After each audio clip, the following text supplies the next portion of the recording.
Bom dia. O áudio tá bom? Tá dando para escutar? Tranquilo?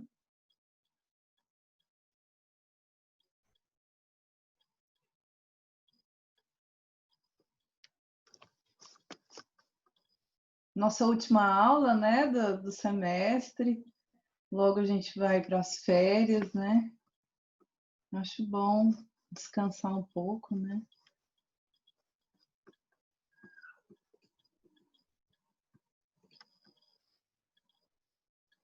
Bom dia, Tobias.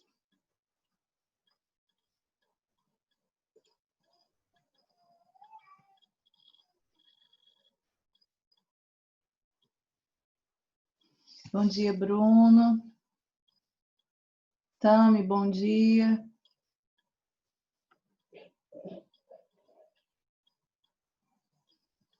Oi, Ciro.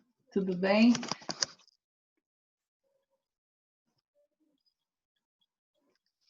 Massa. Logo a gente vai entrar aí, né, nas férias. Eu tô achando ótimo, né, dar esse descanso para vocês também. A gente está precisando, né, descansar. Tá corrido, né? Às vezes fica bastante corrido, tanta atividade, tantas disciplinas, né? Mas aí, pois é, estou super empolgada com as coisas. Mesmo que vá ficar em casa, né? Mesmo que a gente permaneça aí na mesma situação, pelo menos alguma coisa a gente deixa de fazer ou faz outras coisas, né? Aí acaba sendo bom, né? Acaba sendo bom para a gente rever algumas coisas, né? A gente, sei lá, produzir outras coisas também, fazer alguns cursos, né? Na internet agora está tendo muitos cursos aí que são interessantes, né? Eu adoraria fazer aquele curso de vidro, fazer vidro, eu acho massa demais, é uma técnica milenária, assim, que eu acho super interessante. Eu gostaria de aprender muito.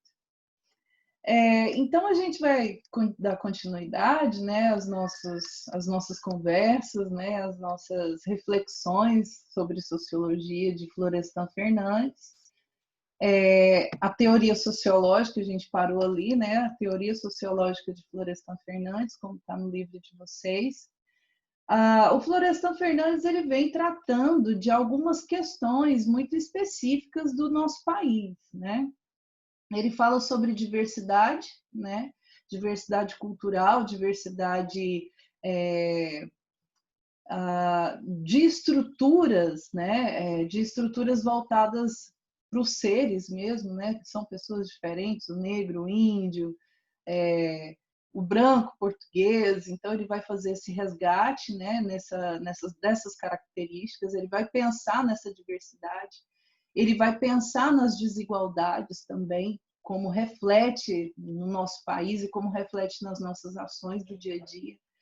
Ele vai também trazer o antagonismo, né, que vive a sociedade brasileira dentro dessas características de diversidade, de desigualdade, de racialidade, né? Então ele é um cara extremamente importante nesse processo.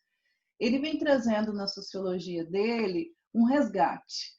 Ele, como ele já havia escrito algumas outras coisas com relação a esse mesmo conteúdo, né, para falar um pouco da antropologia, falar um pouco sobre as questões ligadas à ideia de sociedade, a ideia de como o país foi construído, né, ele parte de um processo do qual ele percebe que a sociedade brasileira é extremamente dinâmica, né? Então ele vai falar sobre a dinâmica social que existe dentro dessa sociedade, desse país, né? Ele fala, ele traz uma visão sobre a maioria da população menos privilegiada, sempre vai discutir essas características de vantagens e privilégios, né? Então ele vai trazer essa população negra como a menos privilegiada, economicamente, socialmente, politicamente, né? Então essas pessoas aí elas são menos privilegiadas dentro desse campo de sociedade, dentro dessa estrutura de sociedade. Ele vem trazendo também algumas características, né, de apoio técnico mesmo do qual ele se utiliza, porque até então você precisa ter métodos para poder analisar tipos de fenômenos, né, que é os tipos de fenômenos sociais que ele vai estabelecer aí enquanto pesquisa, né, enquanto visão sobre a verdade. Então, ele vai caracterizar algumas ideias, né, muito importantes dentro dessa estrutura de trabalho. Então, ele vai adaptar técnicas de objetivação, de observação desses fenômenos, né, e de explicação para esses fenômenos, como desigualdade, como as questões ligadas à raça, né, o preconceito, por exemplo. Então, ele vai trazer algumas características aí para direcionar ele e para ele construir uma teoria extremamente fundamentada, né? Então, ele vai fazer também um resgate, né? Os instrumentos já produzidos por ele vai utilizá-los para poder perceber como essa sociedade brasileira se coloca, como essas estruturas se colocam em vista dessas diversidades, né, desses processos da diversidade cultural, da diversidade racial dentro do país. Ele também traz no seu livro A Revolução Burguesa, que ele escreveu, A Revolução Burguesa no Brasil, de 1975, ele vai descrever alguns aspectos, né, dentro desse livro. E esse livro, de uma certa forma, ele traz reflexos muito interessantes, porque ele vai discutir aspectos das relações, né, como as pessoas estabelecem relações com esses negros, que geralmente fala, não, o negro é aquele que está lá na cozinha, então a relação que ele tem é de subordinação, né? O negro tem uma questão de subordinação e o branco teria uma relação de dominação. E é muito interessante a forma que ele vai trazendo, porque ele vai refletindo esses aspectos das relações, porque essas relações ela vai interferir nos processos, né? Tanto nos processos políticos, como nos processos de representação, sabe, das pessoas ali negras específicas naquele momento. E ele vai falar sobre as estruturas, porque até então ele vai falar que as relações modificam as estruturas. Estruturas políticas, por exemplo, né? Estrutura de trabalho, né? A estrutura ligada a uma condição favorável a essas pessoas. Então, ele vai trazer como ponto fundamental é que nesse processo das relações, nesses processos de desenvolvimento dessas relações, elas vão modificando tanto as estruturas como os processos, né?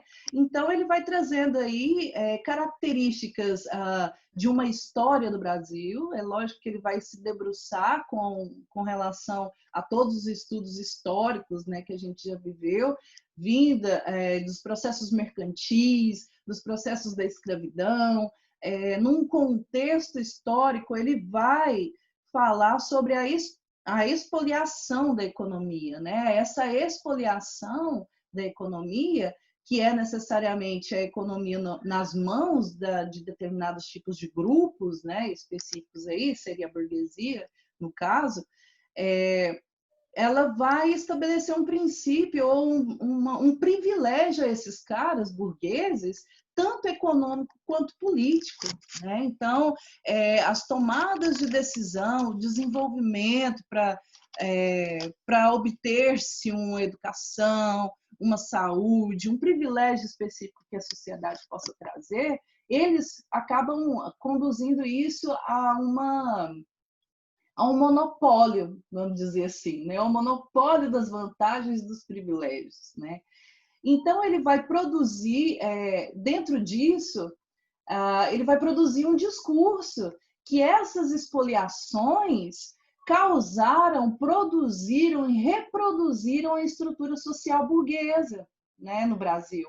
Então, tudo isso é proveniente do capitalismo de natureza industrial. Então, ele vai colocar a culpa nesse processo, no processo do capitalismo de natureza industrial, que tenta, né, estabelecer critérios para a sobrevivência, retirando direitos de pessoas e colocando determinados tipos de pessoas dentro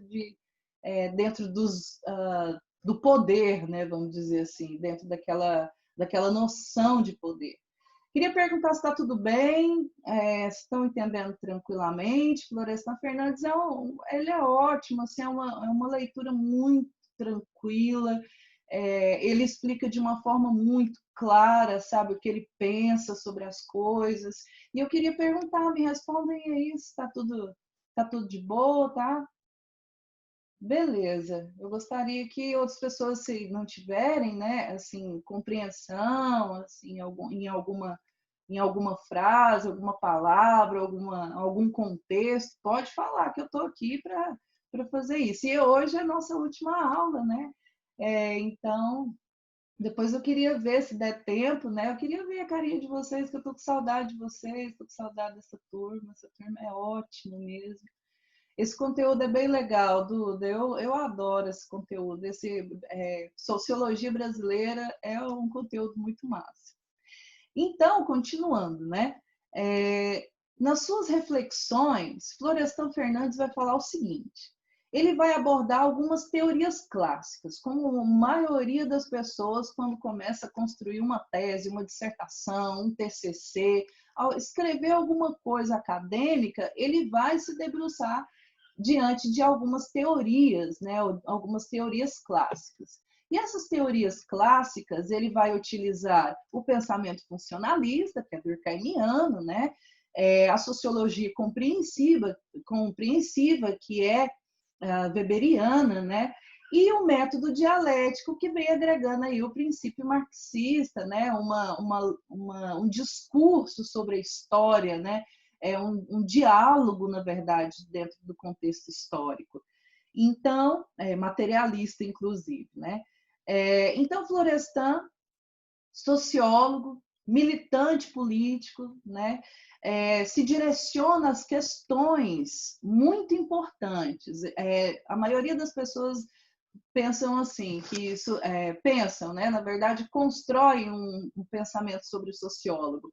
E ele, de fato, concorda com isso. Uma série de sociólogos que são construídos na academia, nesse processo, né, construtivo do desenvolvimento acadêmico, geralmente eles não participam de processos políticos, né, de envolvimento político. Mas Florestan Fernandes, ele teve um envolvimento político, né, no desenvolvimento das políticas brasileiras.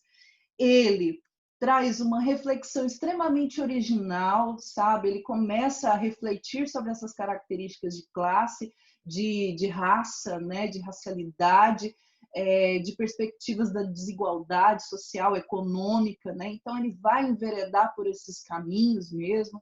Ele vai trazer o entendimento sobre as relações sociais brasileiras, como essa relação social brasileira é construída, né? A empregada tem empregada, né? Aquela coisa toda. Ele vai pensar sobre essas relações de classes, de cor, né? De economia, de vantagens mesmo econômicas. Então, ele vai trazer essas reflexões.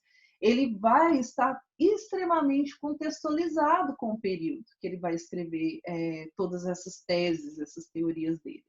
Então, ele vai ser muito coerente da parte dele pensar essas questões, né? Pensar essas nuances, né? Pensar essas dificuldades que a gente vivencia até hoje. E eu acredito que Florestan Fernandes seja um cara muito atual, sabe? A gente está falando sobre isso na TV, o povo, né, está falando sobre isso na TV, a gente está ouvindo isso o tempo inteiro, na TV, nas webs, e a gente discute isso, né, dentro de sala de aula, ou fora dela, na família, né, no almoço, no jantar. Então, a gente acaba discutindo sobre essas questões que são extremamente acaba sendo muito moderna, né? Muito contemporânea, né? A gente percebe isso, está no nosso dia a dia.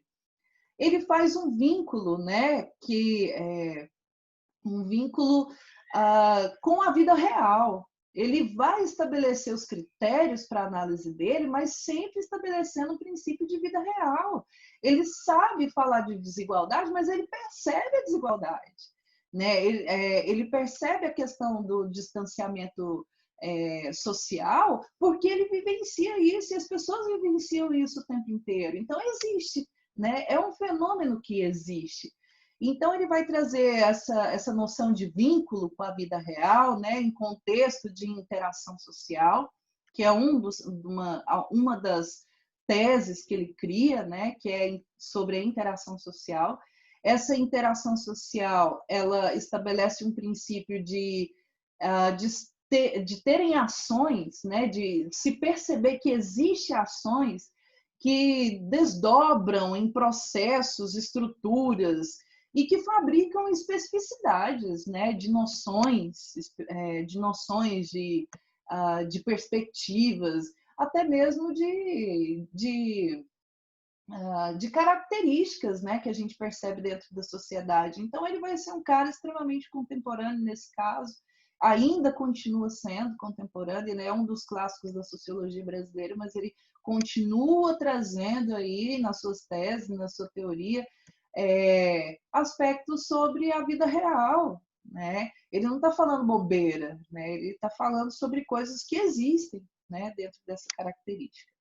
Ele percebe que essa sociedade e essas estruturas são extremamente dinâmicas, então ela vai modificando. Hoje a gente tem uma visão totalmente diferente do que antes, da década de 30, por exemplo, sobre a ideia de racialidade, né? Sobre a ideia de preconceito, por exemplo. A gente percebe, a gente pode questionar essas questões. Então, por isso que ele fala que existe uma condição dinâmica na sociedade, né? Na sociedade humana, na verdade. Então, em todos os sentidos, o pensamento vai se modificando, né? As estruturas também modificam diante dos pensamentos. Hoje a gente tem crimes, né, contra preconceito racial, né? Então, as estruturas vão sendo modificadas. Então, por isso o dinamismo, né? O dinâmico de ficar sempre modificando o tempo inteiro. Então, ele fala sobre essas relações de serem dinâmicas, ela comporta relações de dependência mútua, né, entre os indivíduos. Então, ele estabelece essa ideia de que essa inter-relação ou esse processo de interação social se estabelece nesse contexto de relações sociais, de relações de discussão, de relações de construção de políticas públicas, por exemplo, dentro da construção da democracia, por exemplo, sabe? Então, dar voz é importante, né? Então, ele traz essas características aí de forma muito clara na tese dele. Outra ideia, né, que ele destaca, as noções de interação social. Ele fala que dentro dessas interações sociais, ele fala que existe uma organização, existe um sistema e existe uma mudança nessa interação social. Então, ele constrói, né, ele traz aí uma visão com base nas observações da desigualdade, das adversidades, da diversidade cultural, né, e racial. Existem no Brasil, né, que Florestan expressa muito bem nas teorias dele, no livro de vocês, ele vai expressar a sua atuação política, né, que é extremamente importante no processo de desenvolvimento intelectual, né, e militante que ele tem. Né? Então, ele se torna uma pessoa autônoma. É isso que a sociologia e é isso que as leis de diretrizes e bases da educação pensam o ser humano. É assim que as pessoas pensam o ser humano. Né? A escola é extremamente importante, a faculdade é extremamente importante para orientar e para construir as pessoas autônomas nesse processo. Ou seja, quando ele se torna militante, ele se torna uma pessoa livre. Né? É disso que o Kant está falando, sabe? É disso que uma série de filósofos da teoria do conhecimento estão falando. A teoria do conhecimento, você perceber as coisas com razão, né?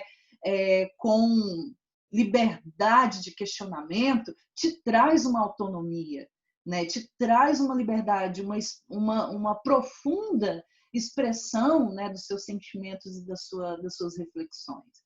Então, ele traz aí, como militante, né, ativo dessas participações políticas, a sua contribuição na Carta Constitucional de 1988. Né? Então, o cara não foi pouca coisa, o cara ele teve um percurso na vida dele, um currículo Lattes, né, que a gente fala desse jeito, currículo Lattes com peso gigantesco. Então, o cara é fenomenal. Ele tem a sua participação lá na Constituição, né, na Constituição Federal de 88, que é a que a gente segue, né, a que demanda os nossos direitos, né?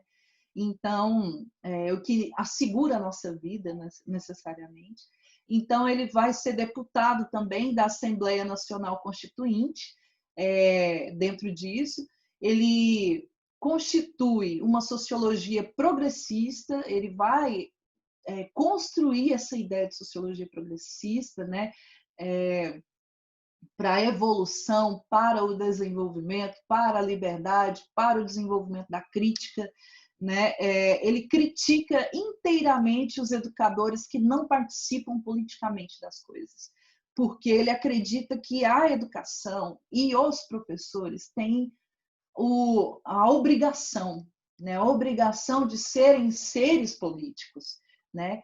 Então, ele critica pessoas que não querem mudar, não querem a transformação, não querem a autonomia dos alunos, não querem a autonomia das pessoas. Ele critica muito essas pessoas. Foi defensor da escola pública como um espaço de mudança social, de mudança nas pessoas, nos indivíduos especificamente. A sua posição vincula-se inteiramente ao marxismo, né? Defendeu uma educação socialista. Ele também luta a favor dos marginalizados, né? Principalmente na época de 1922, principalmente nesse contexto. Né? Então, ele tem uma trajetória muito, muito interessante. Karl Marx é esse mesmo. Então, ele tem uma ideia marxista, ele traz essa noção do socialismo como direito, né? Como uma noção de direito. E é muito interessante mesmo, se a gente for pensar nessas estruturas, né? O que faria mais sentido para nós é alcançar os direitos a todos mesmo, que é o que está escrito na Constituição Federal, é o direito, né? Então, dentro disso, a gente vai começar agora a falar um pouco mais sobre Darcy Ribeiro. Eu acho que a gente está quase acabando esse capítulo, né? Está quase acabando o capítulo. Eu não sei quantos minutos a gente tem ainda, mas eu vou começar aqui falando um pouco, né, de Darcy Ribeiro. Darcy Ribeiro é um cara fenomenal, assim. Ele traz aí consigo uma noção extremamente antropológica, né? Então ele vai trazendo aí algumas ideias para serem discutidas com relação a esse processo também de desigualdade, de diversidade cultural. Né? Ele vai tratar desses assuntos especificamente. Ele vai trazer aí uma noção muito grande também sobre as características do povo índio, né? Das pessoas dentro dessa característica indianista que ele tem. Então, ele vai trazer umas ideias bem específicas assim dentro do desenvolvimento da ciência e da antropologia. Essa antropologia que é voltada para a etnografia, porque é um método específico científico que você vai a campo, né, perceber as pessoas, perceber a dinâmica dessas pessoas, perceber a sociedade, o grupo, como eles se comportam. Né? Então, é quase uma psicologia, né, analisar esses comportamentos indígenas, né, naquele período. Então, Darcy Ribeiro também ele tem uma trajetória muito grande. Né? Ele vive entre 1922 até 1997. Ele escreve uma teoria sobre o povo brasileiro, e ele fala sobre o povo brasileiro em 1950, e ele tem um currículo de escritor, de antropólogo, de senador, né? De ministro da educação, o cara, né? Foi militante político também, como Florestan Fernandes, um dos, um dos autores da LDB, que é a Lei de Diretrizes e Bases da Educação, a favor dessa educação cidadã, de uma educação para todos, de uma educação que modifica, é tipo Paulo Freire, né? Quando fala de educação, a gente sempre lembra de Paulo Freire, porque Paulo Freire, como embaixador, né, da educação no Brasil, ele foi pensar essa educação cidadã, né? Ele foi construir as ideias, as teorias, principalmente marxistas, que ele era, né? Paulo Freire, extremamente marxista, ele traz aí noções sobre educação cidadã também. Estudou grupos indígenas, né, do Pantanal Mato Grossense e da Amazônia. Ele traz também nos seus referenciais, né, na sua trajetória de vida, quando ele funda, né, o Museu do Índio em 1953. O Museu do Índio é muito grande, tem etnografias, ele parte para um lado etnológico, né, que é principalmente utilizado aqui nesses acervos, né, cuidar desses acervos materiais de produção indígena, né, por isso que ele tem essa função etnóloga, né. Ele promove o Parque do Xingu. Ele constrói, né, o Parque Indígena de Xingu em 1961, dentro do governo Jânio Quadros, né, do Jânio Quadros. O Jânio Quadros ele vai trazer essas características e, inclusive, vai dar procedência a essa construção do Parque Xingu, porque é uma das áreas que eu atuo como pesquisa, né? Quem vai dar prosseguimento vai ser inteiramente Getúlio Vargas, né, nesse processo. Jânio Quadros vai dar prosseguimento a essa noção de Getúlio Vargas, porque Getúlio Vargas é na década de Segunda Guerra Mundial, né? Então ele vai trazer aí algumas características já escritas dentro do plano de desenvolvimento, vai trazer também a etnografia política, né, de como se estabelece critérios específicos de lugar geográfico que eu falo, a ideia de espaço, de espacialidade, um contexto cultural indígena, sabe? Então ele vai ter uma visão muito sensível para analisar essas questões aí voltadas para os índios, né? Dedicou-se à educação, né? Primária e superior, foi idealizador da UNB, constrói as primeiras estruturas da Universidade de Brasília, que é a UNB, em 1962, foi exilado em 64, né, com o golpe militar, foi para o exterior, né, porque justamente ele foi exilado aí, depois ele foi para o exterior, mas continuou produzindo. Essas produções dele, promoveu as reformas universitárias da América Latina, quero dizer. Ele vai começar a conduzir também uma assessoria muito importante,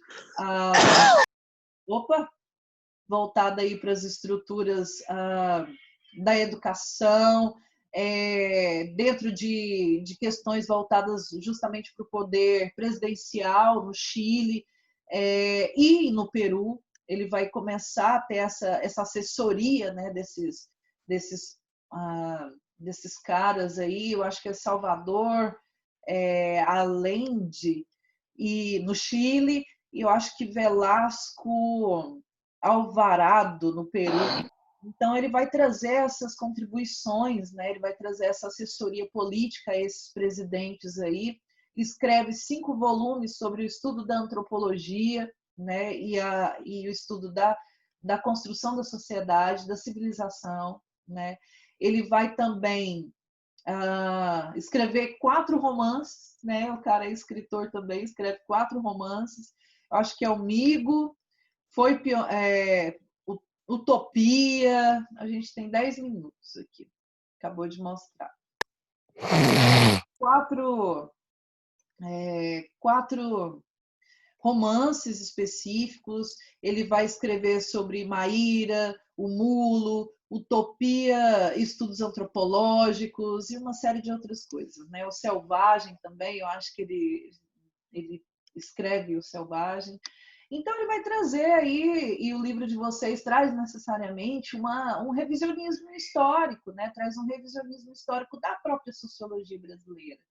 Então, o livro de vocês vem trazendo aí características extremamente importantes para se saber um pouco mais sobre essas pessoas, né? O lugar que elas ocupam no mundo, no lugar que elas ocupam na educação, que é principalmente importantíssimo pensar sobre isso, né? Então, ele vai trazer aí características específicas aí ao longo dos seus trabalhos, ao longo do seu desenvolvimento como pessoa, sabe? Como ser humano.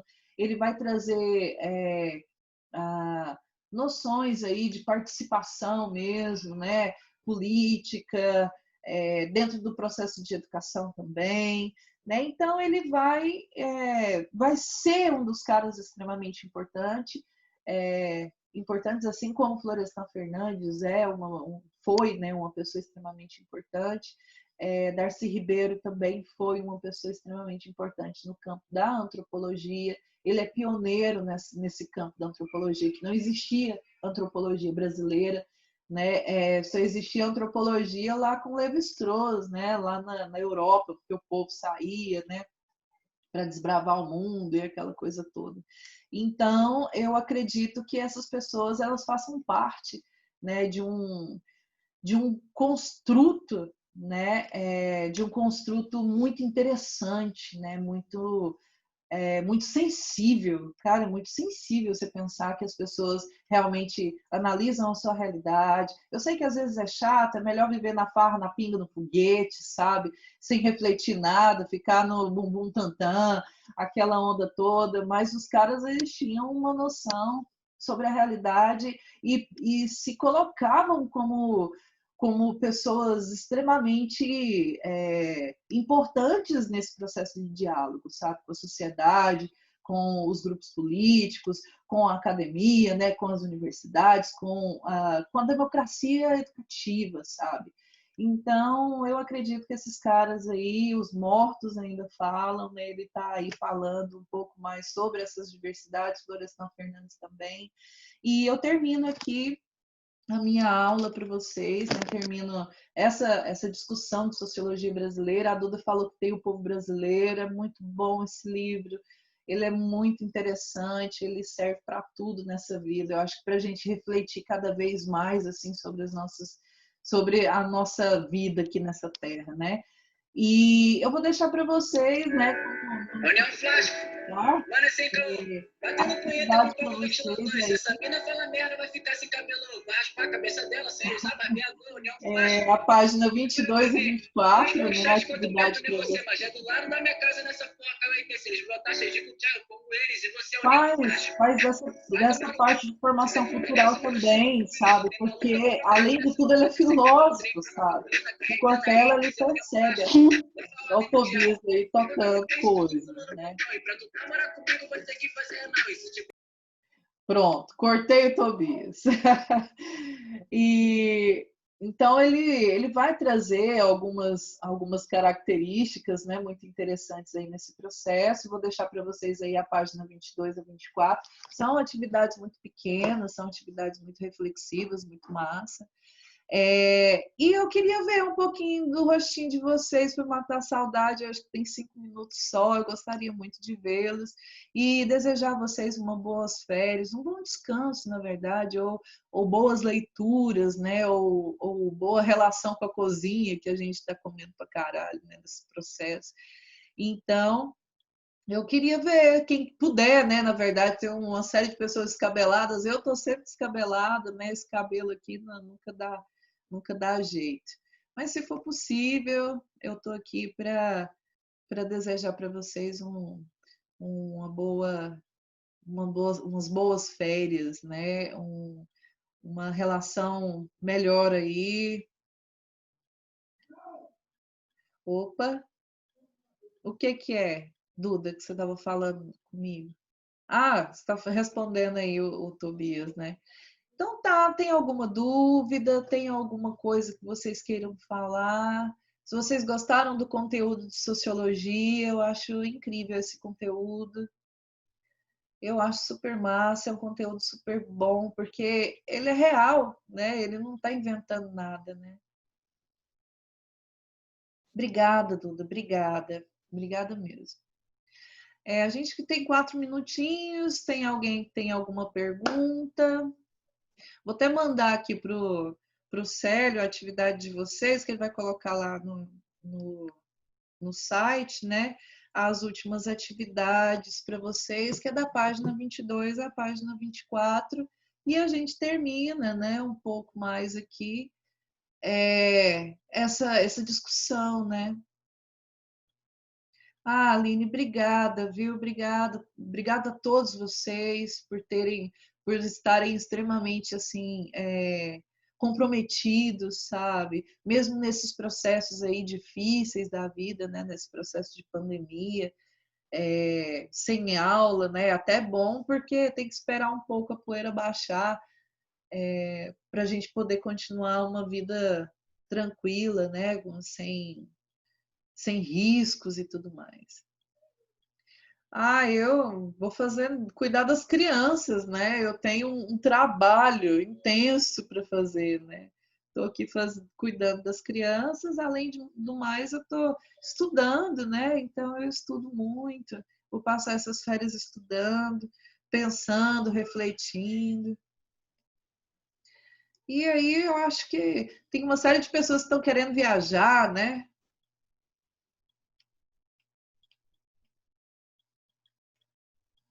Obrigada, obrigada. Boas férias para vocês.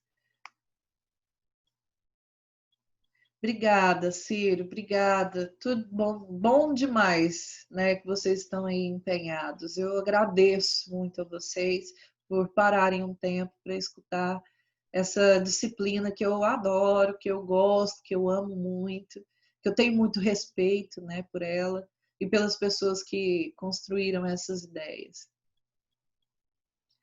Obrigada a todos vocês. Eu vou esperar aqui o trem desligar na minha cara, porque toda vez eu tenho problema para poder gravar essa aula para mandar para vocês, então eu vou deixar, vocês podem ficar à vontade. Não tem mais nada para dizer. Eu acho que foi tudo, né? A gente falou tudo.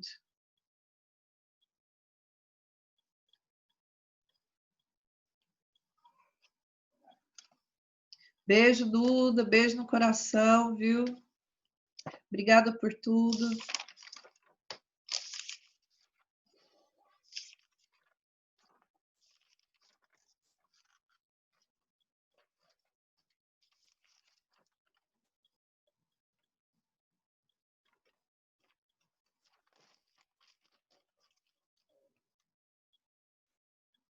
Tem só um minutinho, quem quiser ficar tranquilo, pode tomar café, beber uma coca, né? O meu pão de queijo. Coca dá câncer. Nossa, dá demais. O que não dá hoje nesse mundo, né?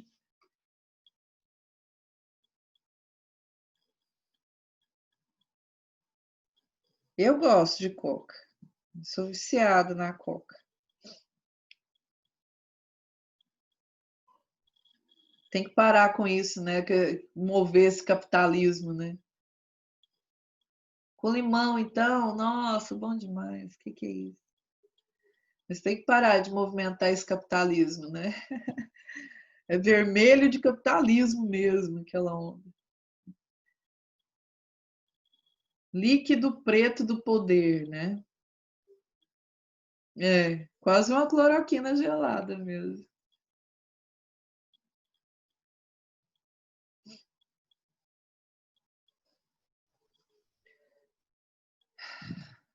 Vou esperar aqui esse tempinho da gente para eu terminar gravar essa aula, a última aula, e vou deixar.